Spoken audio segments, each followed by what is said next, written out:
নমস্কার বন্ধুরা, কেমন আছো তোমরা সবাই? আশা করছি সবাই খুব ভালো আছো, আমিও খুব ভালো আছি। তো অনেক দিন থেকেই না দেশি চিকেন খাওয়ার ইচ্ছে হচ্ছিল। সেই মতো বরকে বলেও ছিলাম, কিন্তু সময় সুযোগ হয়ে উঠছিল না বলে আনা হয়নি। তো আজকে আমাদের দেশি চিকেন আনা হয়েছে, আর সেই কারণে পুরো রান্নাটাই হবে বাইরে, যেহেতু শীতকাল। সেই কারণে বললো যে বাইরে কাঠে রান্না করতে, কারণ কাঠে রান্নার স্বাদ নাকি একটু অন্যরকম হয়। সেই কারণে চিকেনটাকে প্রথমে ভালো করে ধুয়ে পরিষ্কার করে নেওয়া হয়েছে। আর তারপর দেখো, এখানে আমি শুকনো খোলায়, এটা গ্যাসেই করে নিয়েছি যদিও, আদ ধনে আর জিরে কিছুটা পরিমাণে ভেজে মিক্সিতে গুঁড়ো করে নিয়েছি। আর তারপরে একে একে আদা, রসুন আর লঙ্কা আর ওই মিক্সিতে যে গুঁড়ো করে নিয়েছিলাম আগে জিরে আর ধনে, সেগুলো একসাথে ভালো করে পেস্ট করে নিয়েছি।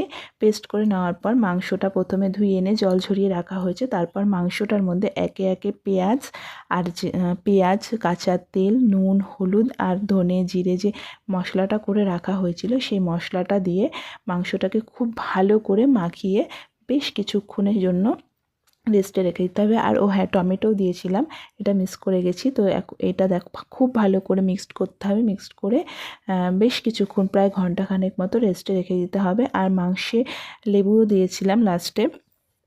আর মাংসের জন্য আলু আলাদা করে কেটে রেখেছিলাম।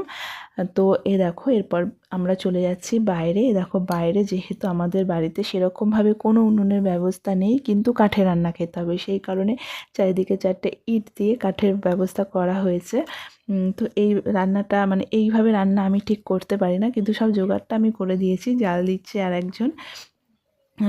দেখো, তারপরে কি করলাম, তারপরে আলুগুলো একটু ভেজে নিলাম। আর তোমরা কড়াইটা দেখে কেউ কিন্তু কোনো খারাপ কমেন্ট করবে না, কারণ এটা আমাদের কাঠে রান্না করারই কড়াই, সেই কারণে এরকম কড়াইটা কালো। আর তারপরে হচ্ছে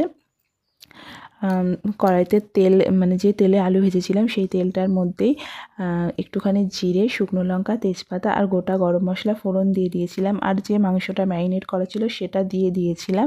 দিয়ে বেশ কিছুক্ষণ ধরে কষানো হচ্ছিল। বেশ কিছুক্ষণ ধরে কষিয়ে নেওয়ার পরে ওটাতে পরিমাণ মতো মানে নুন হলুদ তো আগেই দিয়েছিলাম, তারপরে আবার একটু চেক করে নিতে বললাম, যে দেখলাম লবণের পরিমাণটা একটু কম আছে, লবণ দিয়ে দিয়েছিলাম। আর তার আগে যে আলুটা যে ভেজে রেখেছিলাম, সেই মানে কিছুক্ষণ মাংসটা কষানোর পর সেই ভাজা আলুটা দিয়ে আবার কিছুক্ষণ কষিয়ে নিয়ে অল্প অল্প করে জল দিয়ে ঢেকে ঢেকে কষিয়ে নিলাম। তারপরে বেশ কিছুটা পরিমাণে জল ওটাতে আমি অ্যাড করলাম। যেহেতু এটা দেশি চিকেন, তো এটা সেদ্ধ হতে একটু বেশিই সময় লাগে। আর তারপর দেখো, এই পর্যায়ে এসে দাঁড়িয়েছে। আর এখন আমি কি করলাম, এখন আমি গরম মশলাটা দিয়ে দিলাম। আর মাংস প্রায় হয়ে গেছে। দেখো, মাংস হয়েও গেছে।